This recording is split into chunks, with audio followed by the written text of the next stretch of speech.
wherever you may be. Thank you for joining us. Today, we have a fantastic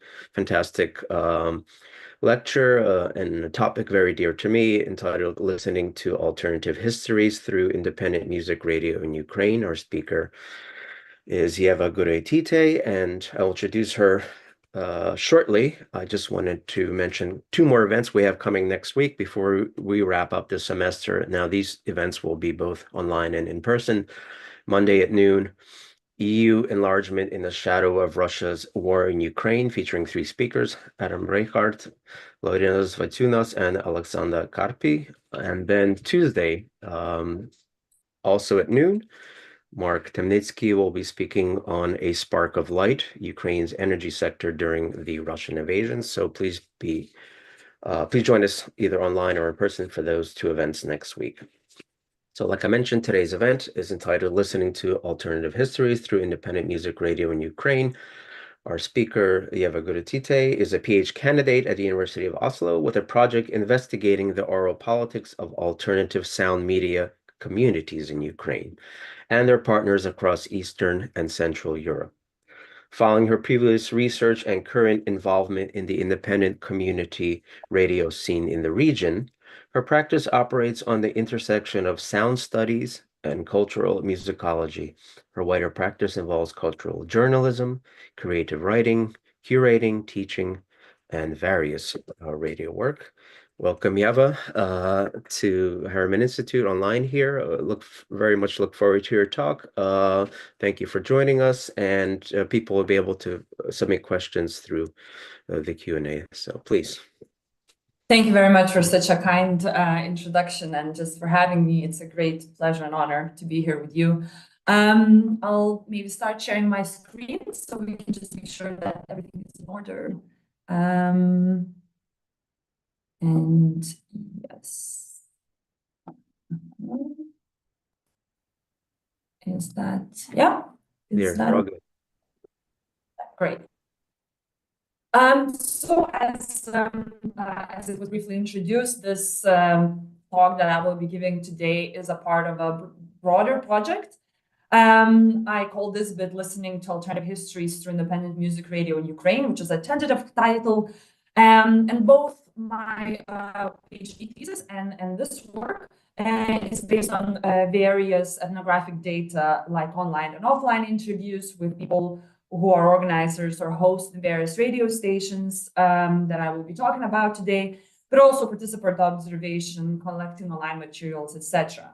So as you just heard, my approach comes from the overlap or sort of cultural musicology, ethnomusicology, and sound studies. So any perspective from anthropology, sociology, Ukrainian studies is very welcome in the discussion. What I would like to do today is to start a little bit by unpacking some of the concepts that I sort of try to symbolize in the title, and then to situate the broader discussion before proceeding to showing you several examples of what I mean by listening to these sorts of alternative history through radio.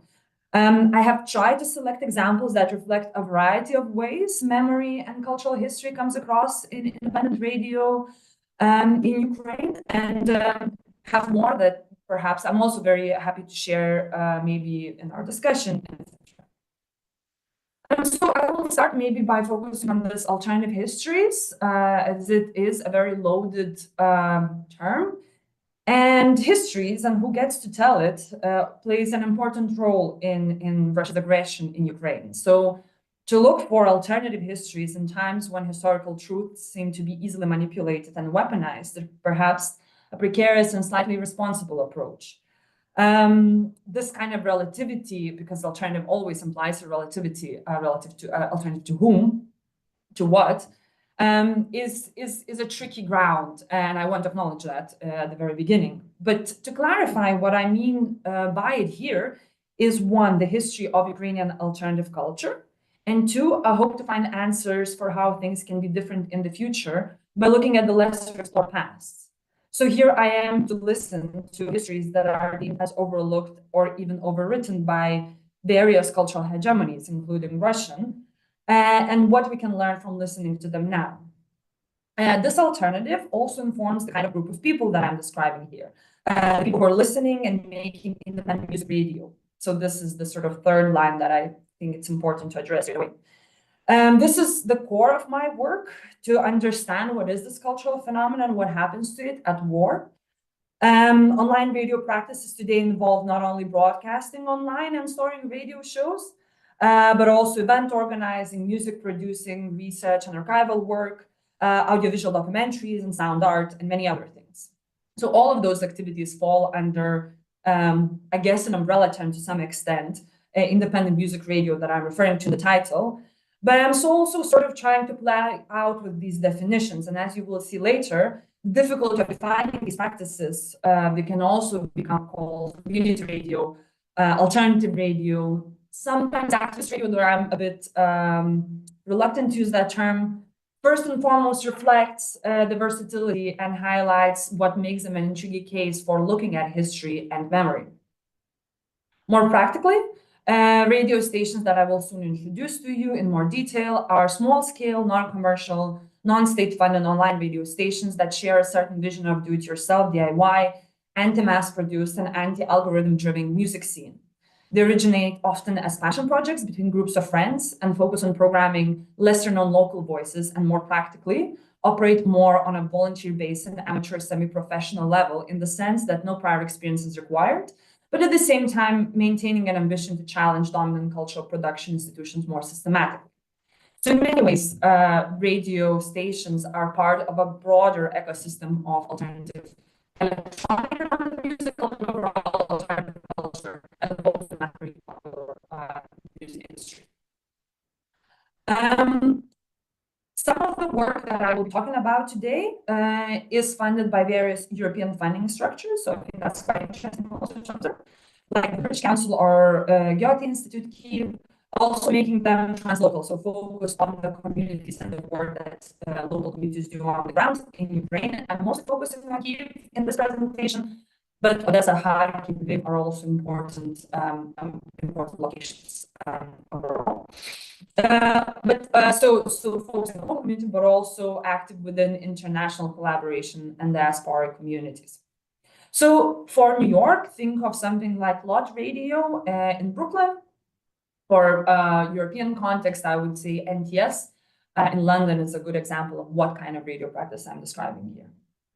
The more concrete question I'm trying to raise here is how cultural memory is being built through this kind of radio practices, and what makes this type of sonic technology suitable for dealing with history and memory in Ukraine at war, with all of its uncertainty and well, danger. Alternative histories imply that there are other histories, right? There are histories that people choose to focus on, choose to remember. In a tone not unlike in an influential essay by Mark van Hagen, Does Ukraine Have a History? Radio hosts seem to be asking, does Ukraine have a history of alternative music culture? And thus observing a gap of knowledge and institutional recognition in terms of avant-garde, experimental, or DIY music practices in Ukraine. Yet, as some scholars observe, the problem is not that Ukraine does not have a history, but rather that it has too many. As this quote from The Memory Wars by Portnov observes, from the first decades of Ukrainian independence, that the lack of social consensus in almost all questions of historical politics prevents the development of an all-Ukrainian image of the past. And it also serves as an obstacle to the explicit monopolistic instrumentalization of the past in the service of one political force of another. So I want to apply this idea of heterogeneous memory, politics, or just narratives, let's say, to the practices of alternative radio by focusing on its two functions. First, a place to store music by just placing recorded broadcasts on online broadcasting platforms and on their servers, and by choosing more open access ones like SoundCloud or Mixcloud that allows to share it and sort of reimagine, as you will see in some examples, by those in the audience or those others in the scene. So audience and the listenership here overlaps very much with collegial sort of relationships.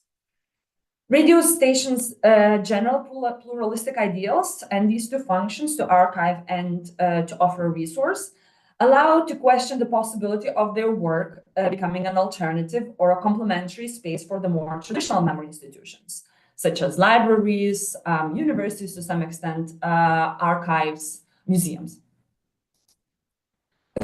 I would like to introduce the first radio that is one of my primary cases of study, Hazelin radio, that you can see in their studio in Podil on the screen right now. It officially launched 2 days before the full-scale invasion on the 22nd of February in 2022, and then relaunched. So they took a break because most of the team went into more volunteering activities with the beginning of full-scale invasion. Then relaunched on the 18th of May the same year. And operated in their studio in Podil for almost about a year until August 2023, when because a part of the team joined Ukrainian armed forces, the radio kind of moved, and other reasons. That wasn't the only reason, but one of the reasons. Radio station moved on online and occasional event organizing activity across Ukraine. So the studio as a physical space operated for about a year, but it was an important year. And you can see a little bit of the aesthetics and maybe atmosphere in these pictures. On the top right, you see the core team. So that's Anastasia, Bogdan, Sasha, and Alexei, with whom I spoke on several locations over the last few years. The quote that I would like to bring up as a way to reflect the first point that I want to introduce in my lecture presentation today is to show why memory and preservation of memory is so important for these radio communities. And this comes from Ola, also core member of Hazelin, who is based in Berlin now. And she says that people in the alternative music community are aware that we're experiencing a unique time of having a chance to continue our creative work during the first 2 years of full-scale war. Now, we can say 3 years of full-scale war, almost. But there is an awareness that every opportunity to create is fragile. This is maybe one of the first and most powerful things that my interviewees were telling me about, the sense of temporality and importance of storing whatever was happening, because of the very real, intangible, existential threats to first artists, and then cultural heritage since the full-scale invasion. And as we know, there is data proving how Russian armies targeting cultural heritage sites very systematically. Radio archives and resources thus imply listening both to present and future past, so sort of doing everything to save what is being destroyed, without necessarily maybe reflecting it as it happens. I would like to introduce all of the different examples from Hazelin that relate to questions of historical politics and sonic imaginations of the Ukrainian past. The first one is a documentary film called Spadok, Ukrainian for Heritage, that has been created during their expeditions to the Hutsul region in Zakarpattia region. Maybe I will start with a little teaser from their Instagram profile.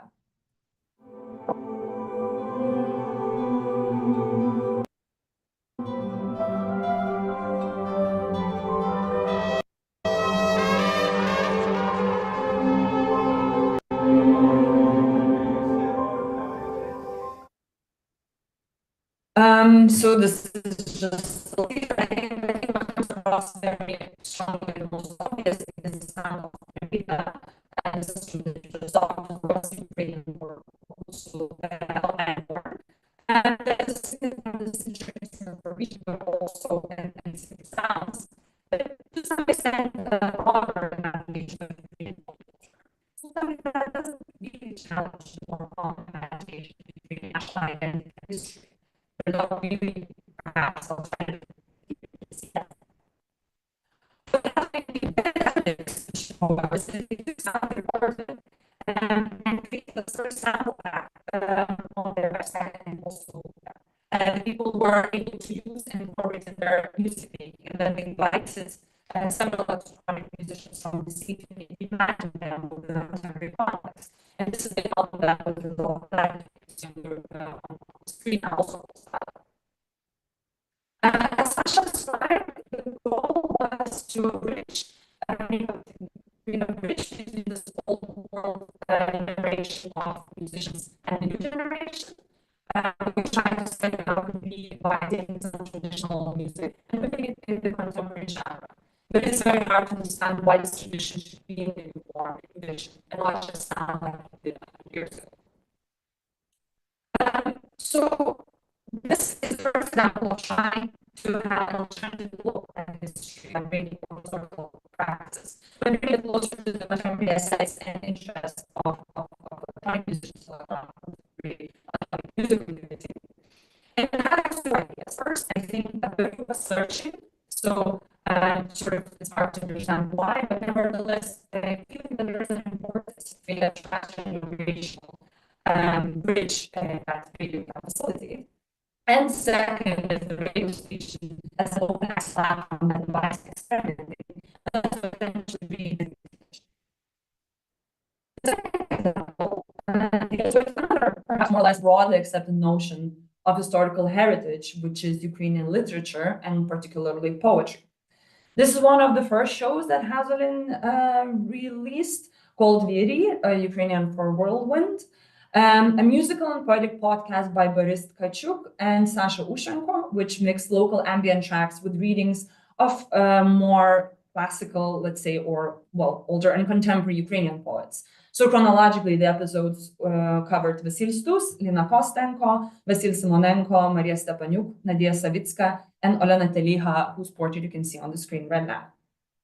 So among these poets, the first three, Vasil Stus, Lina Kostenko, and Vasil Simonenko, are members of Dissidence or the 60s, a post-Stalin thaw period cultural movement across the Soviet Union, which in Ukraine focused on national ideas, language, citizenship, and creative freedom.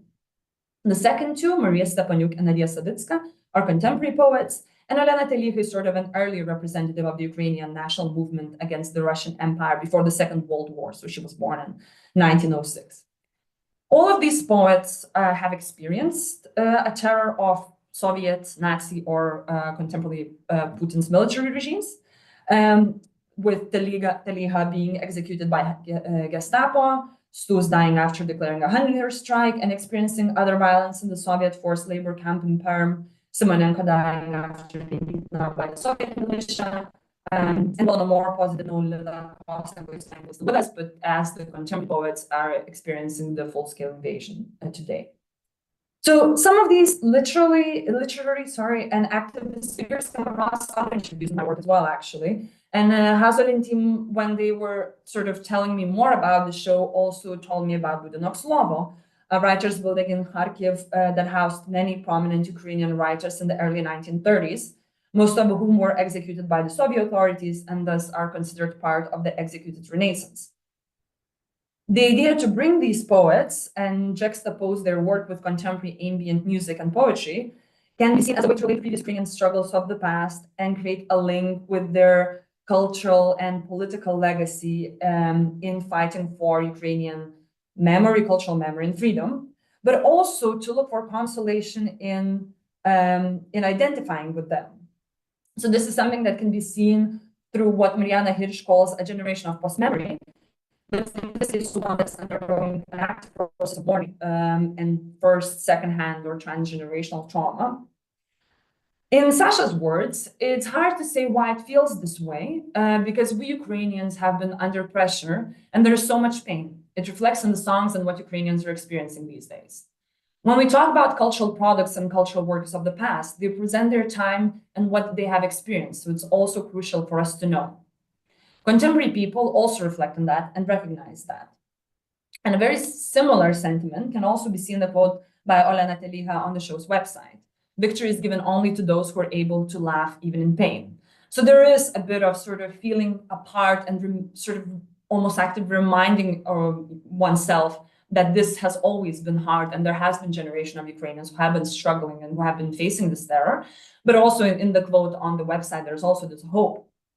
And very clearly this show, all in Ukrainian, is targeted to contemporary community in Ukraine experiencing the war and can be compared to previous example of trying to take something historic and recontextualizing that into present, including present aesthetics. And there is also a moment of realization that the historical experience of the Ukrainian struggle for cultural emancipation can be understood in a way that might not have been possible before the full-scale invasion, before the war, the beginning of war in 2014, Maidan Revolution. So there is a bit of kind of moment of stopping and reflecting.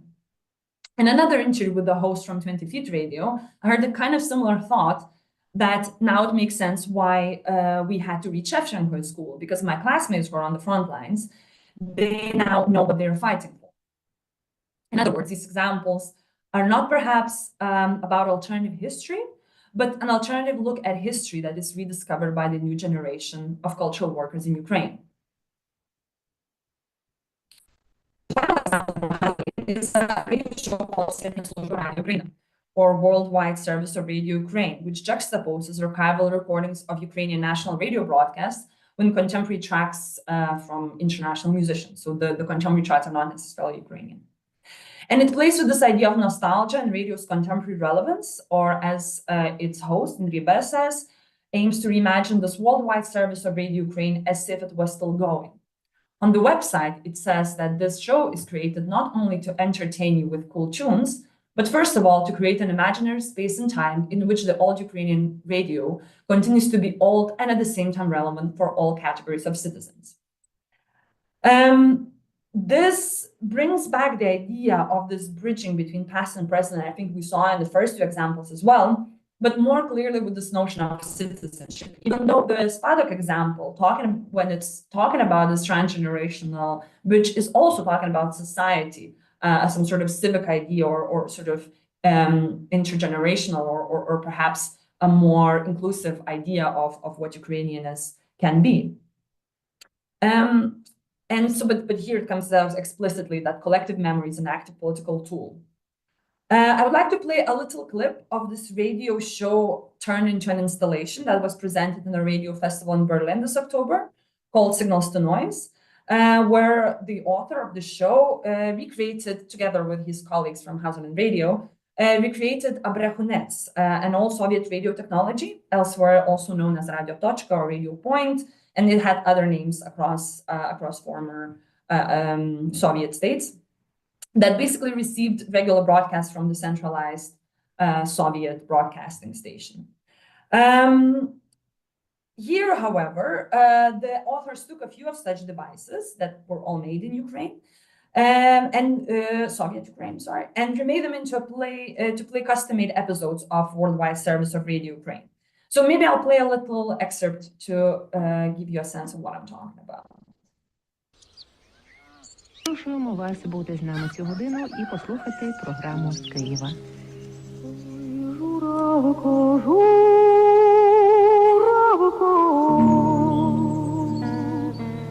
ой, журавко, журавко, чом літаєш високо.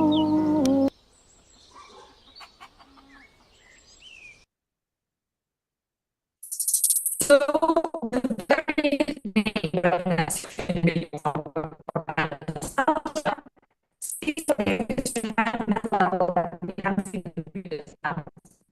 So first of all, it acknowledges kind of centralized empire mentioned to be involved as kind of witness. And Ukraine has used to be themselves to do so proud to both mobilize some identity. And ideology, similar to the as the BBC or French national broadcasting, national rights about influence of all Africa. Second of all, it's still just the nostalgia media. But there's an ambiguity that can imply nostalgia for a few things. The first one that I'm talking to create this installation. Yeah, the sound is kind of jumbled when there's a lot of media on the screen. Could you go to the next slide? Uh-huh. Yeah, can you hear that? Is that better now? Mm-hmm. Thank you. Should I come back or just stay in the slides? I think that if you stay off of the slides with videos, the sound is a little bit better. Okay. Okay. So I'll just stay on this one. Yeah. Sorry for the slight dissonance. But yeah, so the first nostalgia, let's say the first moment of nostalgia that the radio show and that installation refers to is nostalgia for the independent Ukrainian broadcasting service. So as I learned from my interviews, that this brechunets, this kind of chatterbox brings memories or is associated with sitting in grandparents' kitchen as a child playing various naive and sentimental music that is not associated with those days. of easier times before the war, the memory of Seoul. And that device in Donbas, I don't know if you noticed that, which has another level of grief, but also, so yeah, there is this question. I think this is quite an interesting choice. But it can also reference a whole other kind of narrative, which is nostalgia for the Soviet times that has been instrumentalized by Putin's military process in Europe, so not only Ukraine. And I think here lies the heart of my argument, that community or independent radio might not necessarily answer what it stands for when it refers to certain memories. So it's not necessarily done systematically, but rather embraces the ambiguity and possibility to apply various pluralistic interpretations to any moment of historical memory, as a lot of art does, I suppose. So all of these examples from Radio Hazolin dealt with more or less institutionally existing moments of Ukrainian cultural memory, if we're thinking about whether radios can offer a bit of an alternative or complementary tools to institutions. And they suggest that the alternative they offer is an alternative take on cultural history. Now I would like to provide another example that is coming from 20 Feet Radio, another study, another radio that is at the core of my study. It's based in Kiev, and you can see their current studio on the screen. They started in 2016 at another place close to a club Closer, which is quite, well, it's very famous and quite an institution for electronic music in Ukraine and in Kiev. And then stopped for a bit, and then reopened again in the summer of 2023, so almost as Hazolin closed their studio, 20 Feet opened. At another location, also in Podil. In Kirillovska Street. And it acts in the summer as a live venue. So you can see the 20 Feet name comes from the 20 Feet container that the radio is using to broadcast from. So on the top right, you see the radio booth that is also serving as a sort of stage DJ deck for parties outdoors. And the one on the bottom left is where it can be a bar, but it can also be a mobile radio studio. And this is quite interesting example of how flexible infrastructures, how radios create these flexible infrastructures for themselves. So in this case, to be able, and radio has done this, they would take this mobile radio container and travel across the country. In the bottom right, you see Misha on the left and Vitaly on the right, the two radio members that I have talked online and offline on various occasions.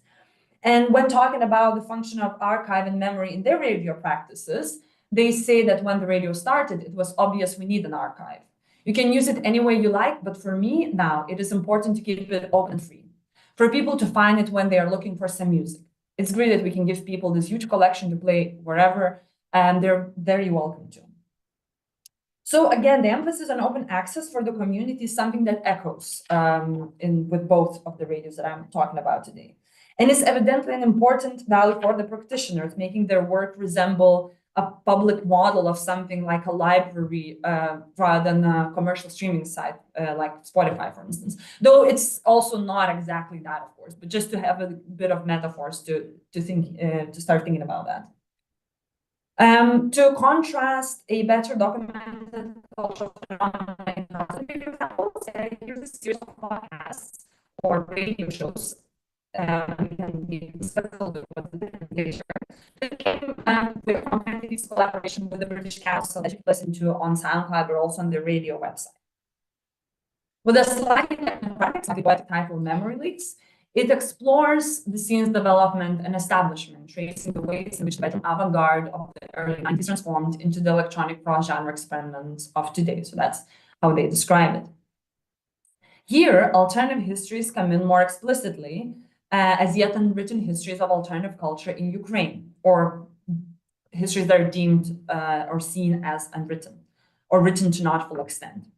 And as you can see in the list of episodes, if you can see that on the bottom right, it's kind of going chronologically from bottom to 2010 and covers different areas. So the first one's about Kyiv, then Kharkiv, the last one is about Odessa, if I'm not mistaken.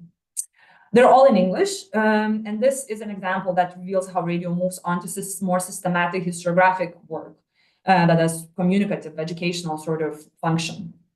So paraphrasing Olesa Kromenchuk's famous speech, placing Ukrainian avant-garde music in our mental maps of history, or in this case, English-speaking audiences' mental maps of alternative history.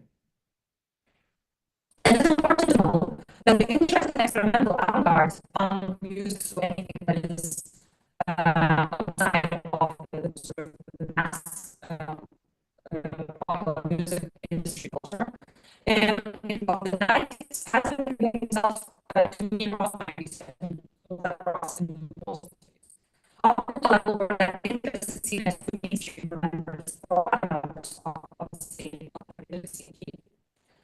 One of the reasons that he was saying the need to back those tests, the local significance of the fall of USSR and sort of the and spaces created for culture.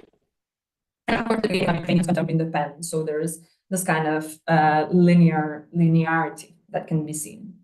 Similar, I think, to how 2014 revolution of dignity I've heard has been sometimes called as a dance revolution because of all the kind of electronic dance music scene events that it has opened afterwards. But also, as some of my interviews explain, because the darkness of that sound echoes particularly well today. In words of one of them, they were singing about burning churches, and the churches are burning now.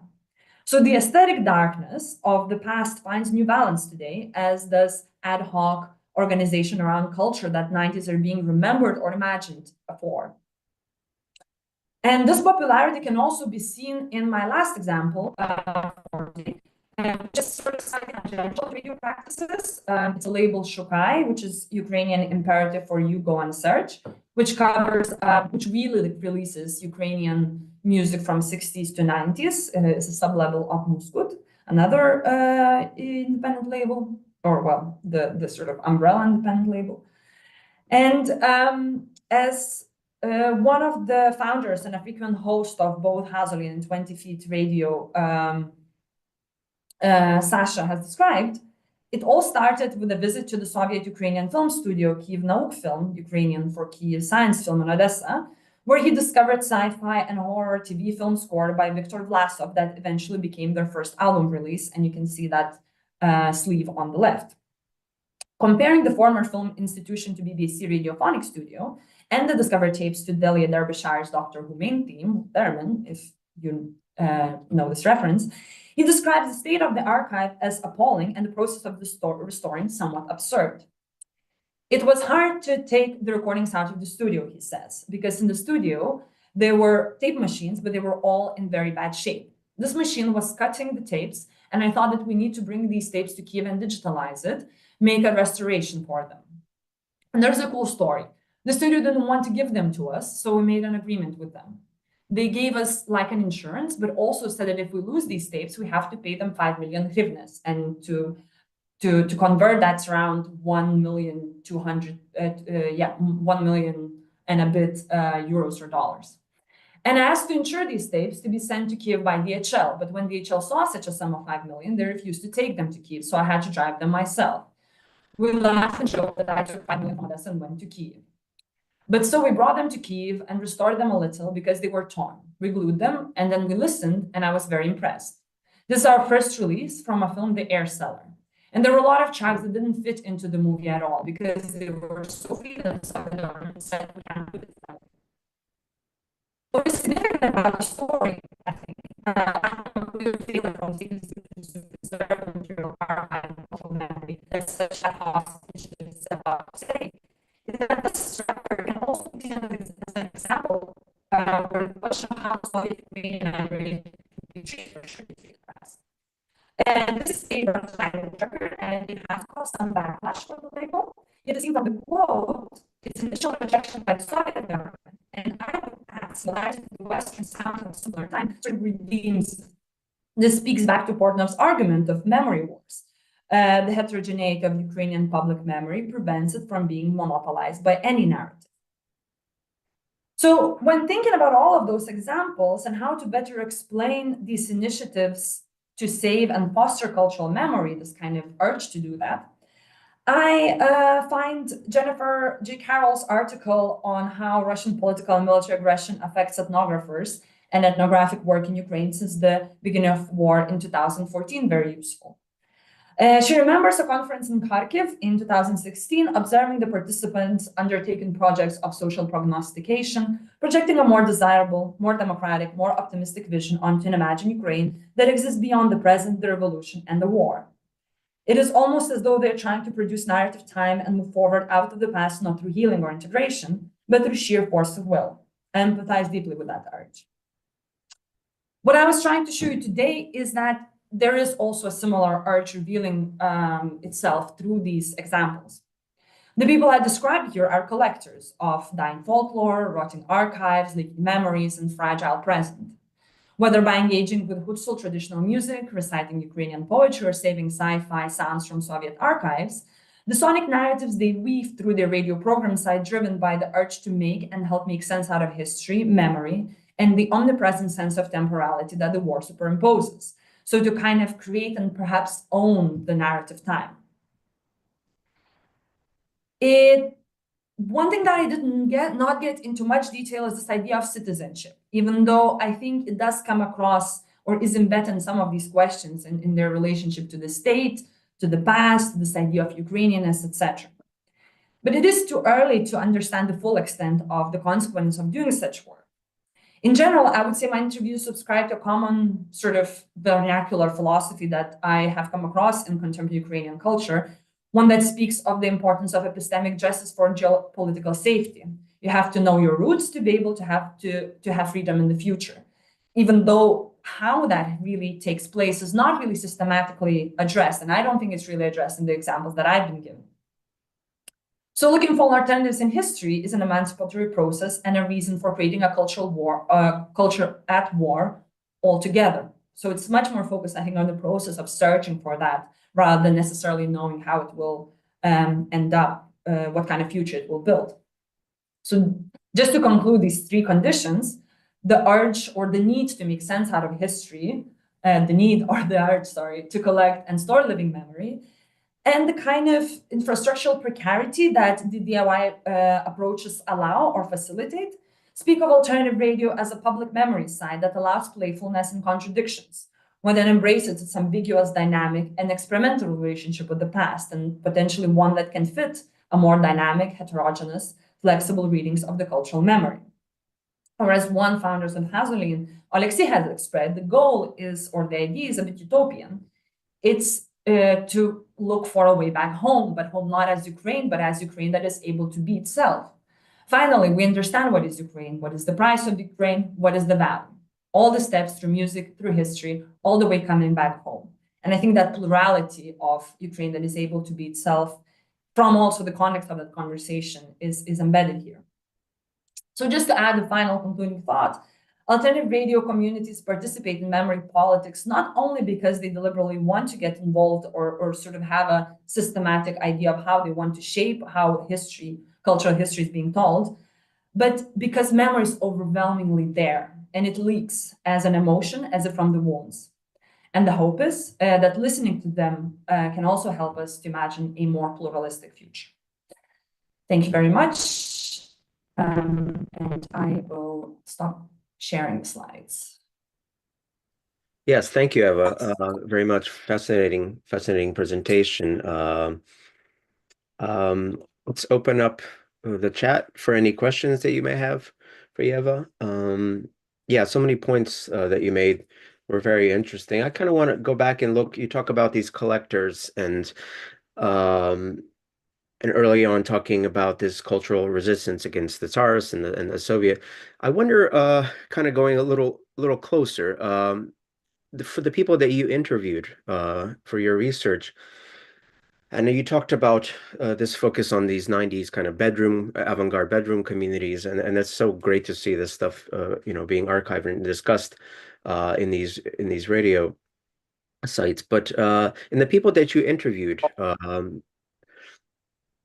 was there any kind of analysis, any kind of a search for why, not so much in Tsarist or Soviet Ukraine, but in independent Ukraine, there was so much resistance against? Why was Ukrainian identity kind of a culture of resistance? Why was that happening? Was it because of kind of this inertia of the Soviet imperial? Was it kind of the newfound capitalist kind of commercialism that was not creating a space for this Ukrainian identity, or perhaps new mechanisms, oligarchs owning media sites and very much aligned with what was happening in Russia. So when looking back at those, let's say the first 10, 15, 20 years of Ukraine independence, is that a focus? Is that looked at why this Ukrainian identity, which is tapped into now, was so marginalized then? I think this is a very good question. I think the reason, well, I don't think it's being answered systematically yet, maybe, or at least I haven't really seen that. And the reason for that is I think there really is this kind of, it seems to me often, I get a sense that there's like a first stage of collecting the materials, collecting everything there is, and then we'll go into like systematic assessment and asking deeper questions. I know that some people are starting to write their doctoral thesis on that in Kyiv. So I'm hoping they maybe they will find that answer. So sort of, I think because a lot of that knowledge is so local, it's very hard to tap into that from outside. But I get from my conversations, I think one of the things that people are observing is that at least at the beginning of 90s, there was a bit of a like explosion of things that have been sort of anticipated in the late Soviet era. So, for example, people talk about the Skoka records that were, a label in Poland that would be releasing Ukrainian records. And that, this was something that was happening, but was happening secretly. And then, suddenly you can kind of put it all out there. Mm-hmm. I think people also talk about just how hard economically 90s were, just like the financial struggle. So that was also something that, sort of struggle breeds creativity. I know this is sort of a bit of a mythical statement, perhaps, but people do talk about that. Mm-hmm. That there were things that were that the kind of shortcomings of some of sorts breeded creativity, and people, of course, and then there is the kind of anti-capitalist sentiment there as well. So there is this idea that there was this hope, as I think across other countries as well, right? That there was this belief, there was this hope that suddenly life will be much better, and then there's disappointment, and then there's a revolution, then there's another revolution. So all of those things, but it is very complicated. I don't think I mean these are just guesses from what Mm-hmm. I gathered. Okay. Yeah. Yeah, and you just brought up something that I also found kind of interesting. Local radio has always been instrumental in cultivating local knowledge and preserving, right, this memory in these stories. And you and I have talked about this before because I was involved in radio, with the antennas and all that. So there's this local aspect, and then this wonderful linking, obviously through new technologies where it's no longer just local, and you get access to stories that are not local geographically to you. So it's very important how this is all connected. Well, my question to you is, do you think there is any loss there? Is there any kind of loss in kind of this maybe homogenization, kind of this, things becoming dissipating a bit, but being diffused, this local kind of knowledge being diffused when it's kind of disconnected from that? Yeah, this is a very, very big question, and thank you for it. Well, I think definitely the physical border that is much more physical since the full-scale invasion reinstates a certain local for men mostly who are, who stay in Kyiv, let's say. I mean, it's not only men in these scenes, but I mean, there's obvious gender dimension in that. And a lot of people talk about the importance on focusing on people who stayed, not necessarily because there is some sort of sort of negativity towards those who left, but mostly because they have other opportunities, right? And let's focus on the cultures being done in Kyiv. I mean, I'm as I said, like I'm focusing mostly in Kyiv. I'm sure that similar things are happening in other cities as well. Mm-hmm. Because what happened to the scene, as people are telling me, is that because a lot of famous names left because people who were more established in the cultural sort of industry, let's say, had better opportunities to leave, that opened up a place for a lot of young voices. And these radios were, especially at the beginning, were platforming a lot of the people who've never before were playing music elsewhere. So I think I think there is obviously that kind of temporality, the solidarity that comes into create a very local, very sort of volunteer-based support systems, emotionally, culturally, practically, reinforce this importance of local since the full-scale invasion, for sure. How that has been changing, I think. And I think there is definitely a question to ask whether, a very sort of Adorno question to ask whether some of the tools of escapism that are also part of these cultures do not take away some of the initial momentum of that solidarity, of that locality, of like this power to build something. Mm-hmm. Because people are tired and people are, there's a lot of things happening.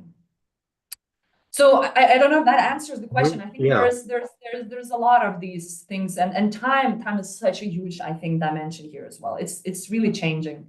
But I know that actually a new online radio opened in Odessa. I just found out about it recently, called Rook. So there are things happening, and they're happening locally. So I think if anything, war, a full-scale invasion, brings back some of the things that we thought are virtual. They just become the physical presence with being people right there is very important. So that is definitely a part of that answer, I think, bigger answer. Yeah, thank you very much. And that got me thinking also, unfortunately, what's probably coming ahead, and it's already happening in the last several months in Ukraine, with the assault on energy and and electricity, and people just losing electricity, no electricity, no internet radio, right? So that's interesting. That's actually, thank you for, can I just very quickly, because there's a very lovely story of Hazelin radio when they said that during first year and the first blackouts, because they had a small generator there, so they would just sit in their studio playing music, having a gas stove, brewing tea, and getting through the nights together like this. And the idea was like, I mean, even if it's unsafe or etc., against even the kind of speakeasy vibes to it, it's better to die like this rather than, doing something completely meaningless at the time.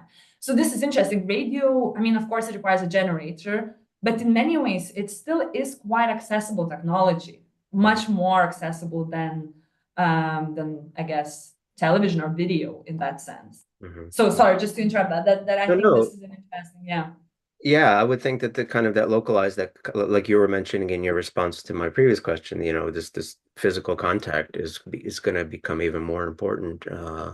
So certainly, I just thought of that. I mean, we just had an event with Volodymyr Rafenko for this play that he wrote, Signals of Being, that's being published in translation, and it was interesting because it is about a community, but it's also about the difficulty of not having connections because of a loss of a mobile signal, and this and how that affects how people are dependent on that, these connections for your existence.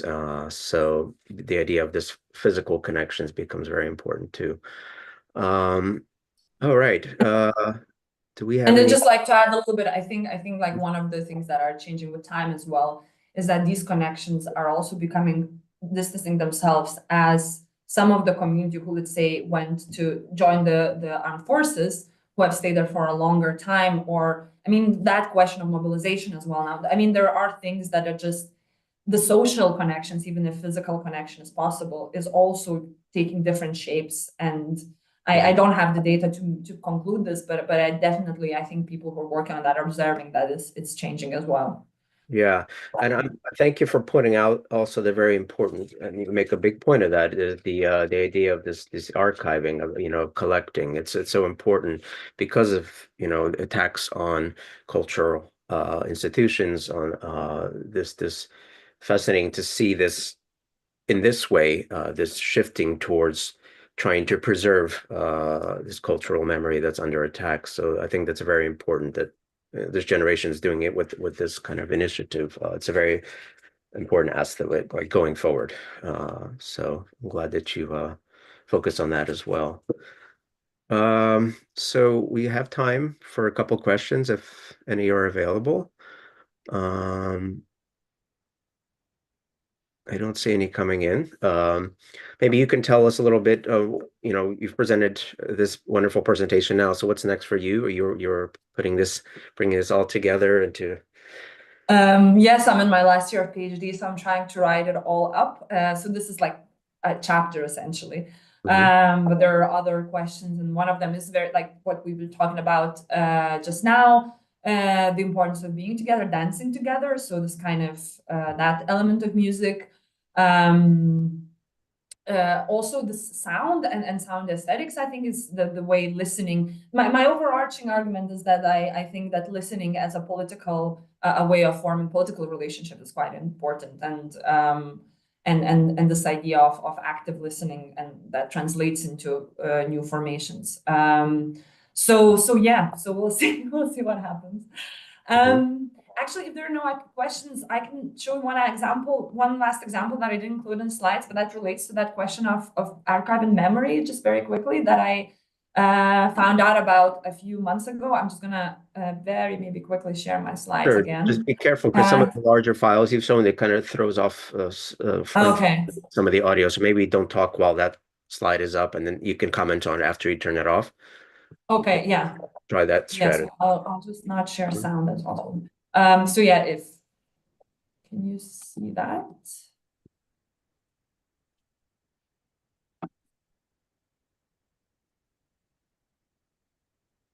Yeah, I think it should be visible now.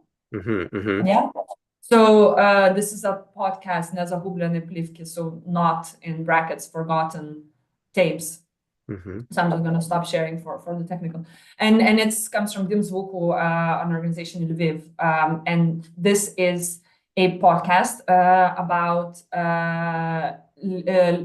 radio in Lviv, the national broadcast in Lviv, and stories about workers in that radio. It's all in Ukrainian, who were preserving some of the music, some of the recordings of musicians who might have been not, convenient for the Soviet regime.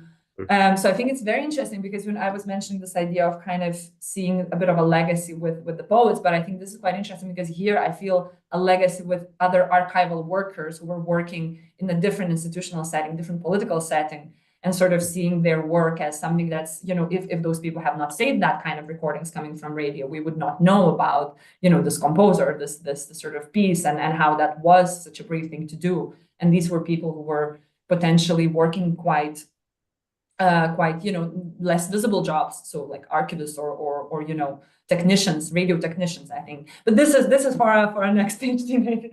But I just wanted to also, because to the last comment, I think this is quite an interesting project. So for those interested, I'd recommend and who can listen in Ukrainian, I'd recommend listening to it. No, this is great. Thank you so much. I mean, you brought up so many things today that, so many side research avenues could come off of that. So I thank you for that. Yeah, well, if we don't have any more questions, thank you for your talk. I certainly look forward to maybe hosting you in person once you've synthesized this research that you're working on right now, and you continue writing. So thanks so much for sharing with us, and good luck with your work, and look forward to hearing more about how that's going in your future. Thank you very much. Take care. Thank you for having me. It was really, it's great to be here with you, even if online. Take care. Bye now.